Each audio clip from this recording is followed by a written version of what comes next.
rise and fall of Ziggy Stardust and Spiders from Mars is quite possibly one of the most unexpectedly good albums I've ever listened to. So, I'm gonna be analyzing it in this video. Just saying, I am doing this based off the 2012 remaster. I don't know if there's actual differences between it and the original, but yeah, 5 years. 5 years basically sets up the entire concept for this album. It's like the setting paragraph of a narrative. Basically, the people learn that Earth is going to die in 5 years. Many people take this in different ways, some of them being unsure of how to take it, resulting in mass hysteria. If only there was someone to help them. Soul Love. Soul Love is a song written to fit into the Ziggy Stardust narrative, which I'll be explaining throughout the course of this video, but if you don't really catch up with it, which I don't blame you, I will be explaining it at the end if you don't really get it from my analysis. Anyways, basically this song is about different people dealing with love in different ways. Although all of them are still dealing with it because, the world's gonna end. This song takes a very nihilistic view on love, which I guess makes sense given the circumstances of the world ending in 5 years. The first verse details a mother mourning her son who seems to have died in war. Bowie mocks the whole idea of patriotism and dying for your country, saying that the boy died to save the slogan. The next verse is about two teenagers who are deeply in love. They believe that they are so in love that they've created a new love that no one's ever had before. But if you use your brain, you can tell this is just young stupidity and they're destined for heartbreak. The final verse tells the story of a priest praying to God, but not getting an answer, resulting in his loneliness becoming even worse. In the chorus, Bowie calls all three of the types of love he's described, eternal, romantic, and spiritual, idiot love. But this song is sung from the perspective of Ziggy Stardust, who says that whilst love descends on people who are defenseless and stupid, that is what makes him want to save these people so much. He is in love with the idea of being in love, yet he can't be in love because love doesn't love him back. So he decides to save these people and not let them waste theirs.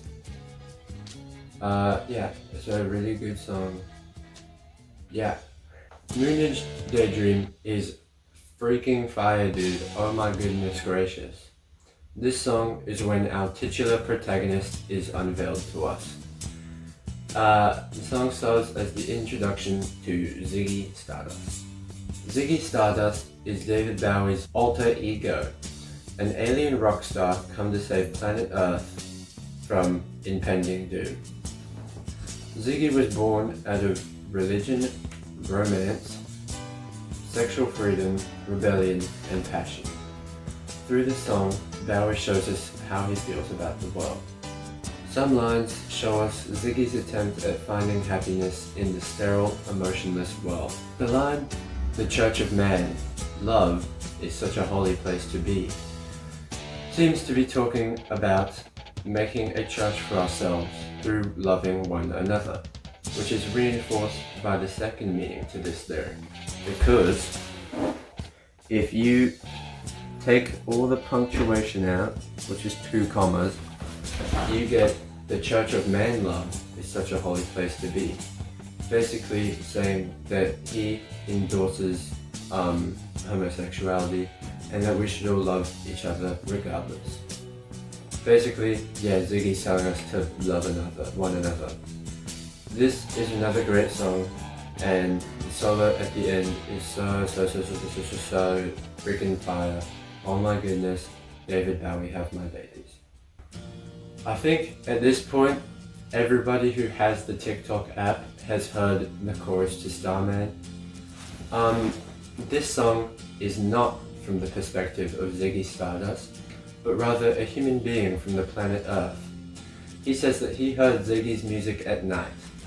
This is where the chorus, that has now become synonymous with a photo of Superman, originates from. There's a starman waiting in the sky. This Earth boy is going around spilling the beans about Ziggy's existence.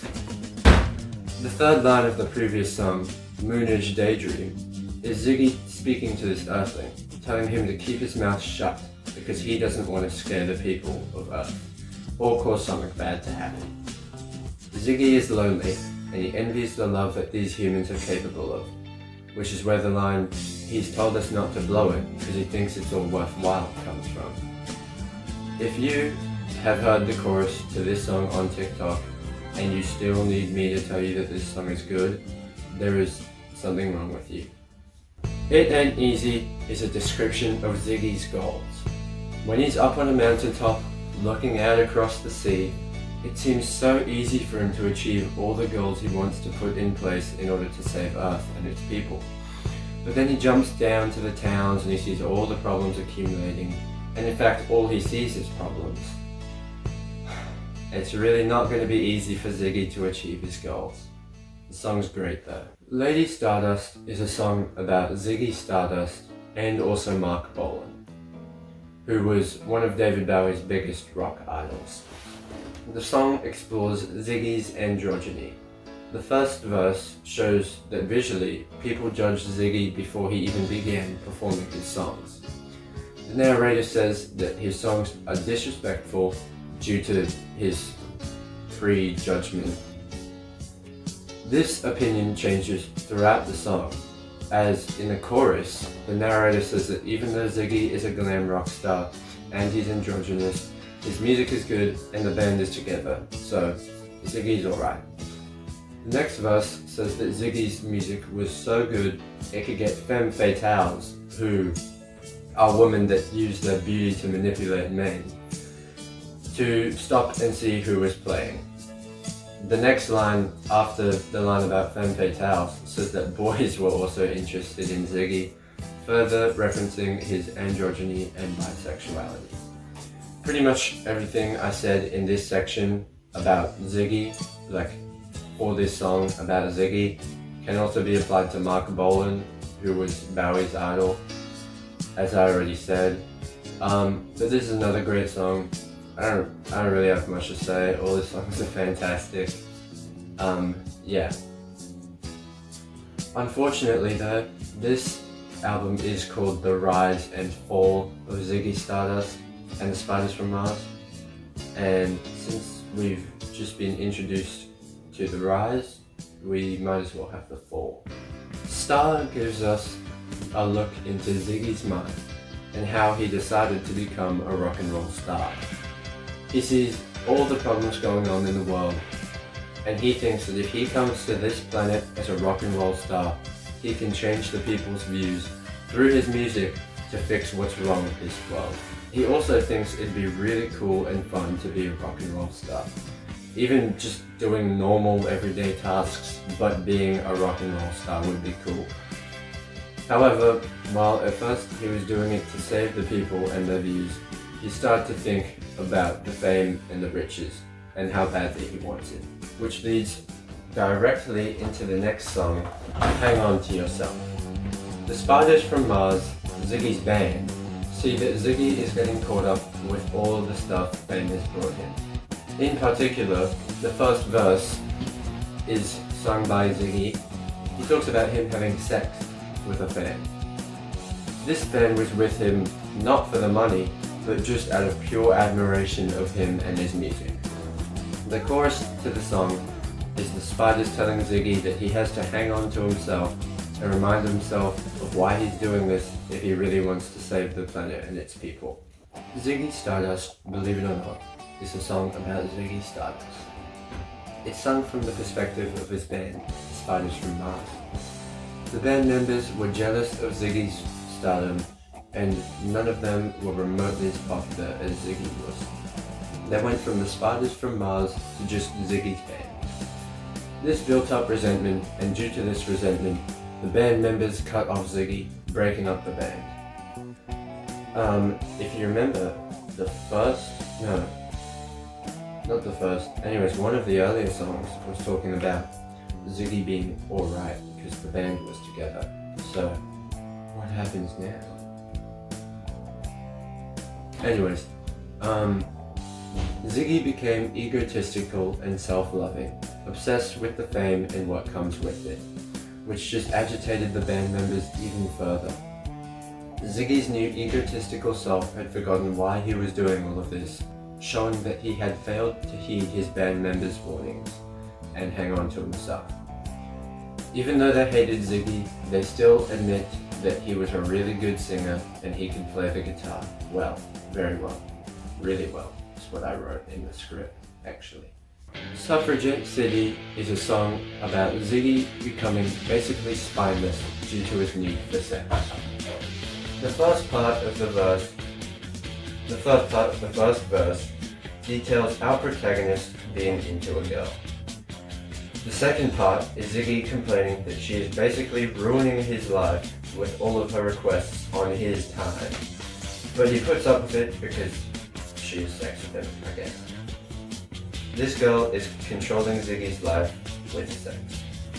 Throughout the song, Ziggy also talks to someone called Henry. Henry is an ex-lover of Ziggy's, and Ziggy has been blowing him off to this girl. Suffragette City could also be a metaphor for his preference for women at the time. As you can probably see from the title of this album and song, it doesn't really end well for Ziggy. Rock and Roll Suicide shows us Ziggy Stardust after he's become washed up. He no longer has the same magic as when he started his career, and in the second verse, Ziggy is shown as too old to muster up enough anger to be upset at the world, yet too young to want peace. I think the line, "You walk past the cafe, but you don't eat when you've lived too long," shows that Ziggy is fed up with life, and he doesn't even care what happens to him anymore. He's too depressed to even eat. Verse 3 is from a person on the outside, talking to Ziggy. This person tells him not to kill himself, with really cool lines like, "Don't let the sun blast your shadow." The reason I say this line is really cool is because it is, and I'm going to be explaining that now. In order for the sun to hit a shadow and, blast a shadow, the thing casting the shadow would have to be either transparent or translucent, so that the light could go through it and, hit the shadow. Ghosts are usually depicted as being transparent or translucent, and so the person is telling Ziggy not to become a ghost and therefore not to kill himself. The chorus is similar to this, although more desperate. The song serves two meanings. The first being that Ziggy is depressed and wants to kill himself due to where this lifestyle's led him, and a fan, or someone, I guess, is pleading with him not to kill himself. However, when this song is observed on its own, and not in the context of the album, it's a very sad song about watching someone close to you going through depression and doing everything in your power to save them. The building crescendo throughout the song symbolizes the issues building up and the person spiraling into helplessness. This is also paralleled by David Bowie's increasingly desperate and pleading lyrics. It's pretty sad, but it's a really good song.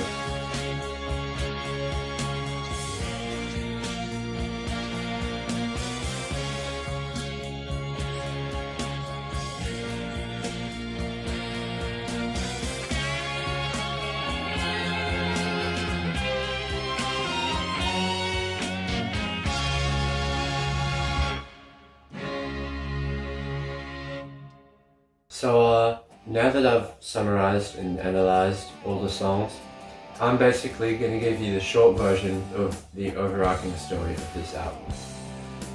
Basically, the world is going to end in just 5 years. Ziggy Stardust has seen the people of Earth and the way they're capable of loving, but they don't love each other. He decides that he's going to try and save them by becoming a rock star. He uses his music to try and change their beliefs in order to remind them that they need to love one another. Ziggy becomes extremely popular, but his band doesn't. The fame gets to Ziggy's head, and he becomes egotistical and sex-obsessed. This lifestyle comes crashing down on Ziggy, ruining his life and stopping him from saving the world, leaving him washed up and wanting to kill himself. And I'm not sure if he actually does. I mean, he probably does, considering it's called rock and roll suicide, but yeah. In conclusion, where's my pen? In conclusion, this album is really good, and I don't know whether it's better than Who Really Cares. It can't be better, but it can't be worse, but it can't be the same either. So yeah, I don't know. Maybe I'm just like retarded. Please don't call me retarded in the comments though. Or do. I mean, it'd be better for the channel, I guess. You'd be helping a retard if you did. You'd also be helping a retard actually if you subscribed. Subscribe right now. Subscribe right now, or you're ableist. I see you. You hate retarded people. You are ableist, and you hate disabled people, and you're evil. Unless you're subscribed, in which case I love you. Anyways, after thinking about it, this album is an 8.99 out of 10. If you think that's bullshit, you can drink a pube and shit smoothie. Anyways, I'm Jonathan101lol. My feet are killing me from squatting, writing this, and talking. And I'm a bisexual. Bye.